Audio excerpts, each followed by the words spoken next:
बस्तर में आदिवासी मन से सरकार के वादा खिलाफी और सिलगेर गोलीकांड के गूंज ऊपर तक पहुंचाए के मकसद से सीपीआई के सिलगेर से सुकमा तक प्रस्तावित पद यात्रा शुरू हुई। पद यात्रा में शामिल हुए सीपीआई के राष्ट्रीय महासचिव एनी राजा भी सिलगेर पहुंची। पद यात्रा के नेतृत्व पूर्व विधायक और आदिवासी महासभा के संभागीय संयोजक मनीष कुंजाम करत थे। लगभग 100 से ज्यादा आदिवासी मन ला साथ लेके सीपीआई के पदयात्रा सिलगेर से जगरगुंडा कति बढ़ी।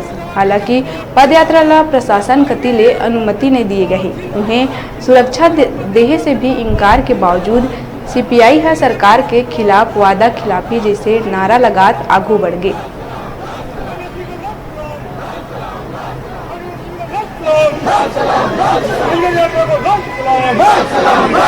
सीपीआई जिंदाबाद जिंदाबाद जिंदाबाद, लाल झंडा जिंदाबाद जिंदाबाद जिंदाबाद, सीपीआई जिंदाबाद जिंदाबाद जिंदाबाद, आदिवासी जिंदाबाद जिंदाबाद जिंदाबाद, आदिवासी जिंदाबाद जिंदाबाद जिंदाबाद, लाल झंडा जिंदाबाद जिंदाबाद जिंदाबाद, सीपीआई जिंदाबाद जिंदाबाद जिंदाबाद। हमें मुस्लिम को लाल सलाम लाल सलाम लाल सलाम, हमें लाल सलाम लाल सलाम।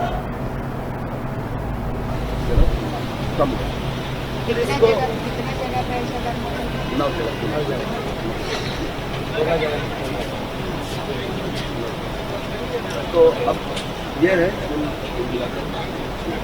हमारा ये कहना है कि जब इतने दिनों से ये सब आप इस केस पे ये एक इतना इंटीरियर जगह पे हो रही है, अभी 9 जगह पे धरना चल रही है, इतने महीनों से चल रही है।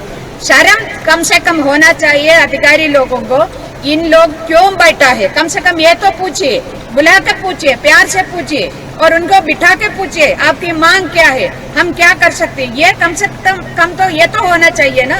ये एक डेमोक्रेटिक देश है, इधर आप ये तमाम इनको इनकार कर रही है। इनको एक बार भी आप पूछकर इनके बात को सुनती नहीं है। और आपने ये नाम की वास्ते एक जांच की कमेटी बनाई और आपने बोले रिपोर्ट सौंपा है, और रिपोर्ट के अंदर क्या है कम से कम ये तो बताना चाहिए। तो स्टेट ह्यूमन राइट्स कमीशन को भी और नेशनल ह्यूमन राइट्स कमीशन को भी खुद इसमें इन्वॉल्व होना चाहिए। कोई जाके अर्जी देने से नहीं, खुद इनको सोचना चाहिए।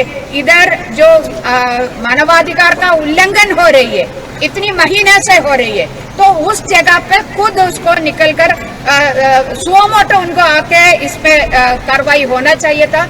अनफॉर्चुनेटली वो नहीं हो रहे।